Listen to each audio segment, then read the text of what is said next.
L'histoire du changement climatique en Nouvelle-Écosse est celle d'un lien profond entre nos forêts, nos lacs, nos zones humides, nos océans et toute la faune qui y vivent. De la montée des eaux à l'intensification des tempêtes, en passant par le changement des saisons, le réchauffement des eaux et la disparition des glaces, tout est lié. Et tout ça change rapidement.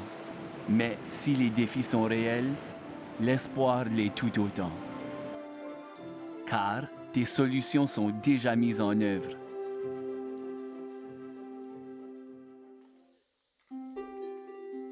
Dans les forêts, nous protégeons les arbres anciens et nous replantons la forêt de demain. Un riche mélange d'espèces de chez nous pour préserver la force de notre écosystème. Quant aux zones humides, nous comprenons maintenant leur vraie valeur. Nous en restaurons de nombreuses qui ont été transformées par l'homme pour les ramener à leur état naturel et aider la nature à guérir.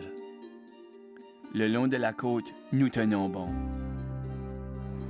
Nous désignons des zones fragiles en espèces protégées et nous adoptons des lois pour limiter les constructions.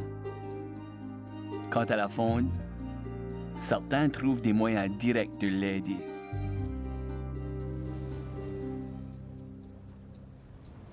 Sur la côte est de la Nouvelle-Écosse,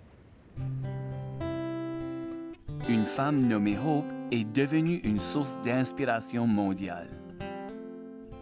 En rassemblant des milliers de bénévoles partageant la même vision, elle a créé un endroit unique en son genre pour les animaux qui souffrent de l'activité humaine et des changements climatiques. À Hope for Wildlife, aucun animal n'est refusé. Parce que chaque animal est important et mérite une seconde chance. En 3 décennies, Hope a sauvé près de 100 000 vies. Et tout a commencé simplement par un rêve. Elle nous dit de ne pas se décourager, d'avancer petit pas à petit pas et de ne jamais penser qu'un problème est trop grand. Dans nos maisons et dans nos écoles, de petits gestes peuvent aider la planète.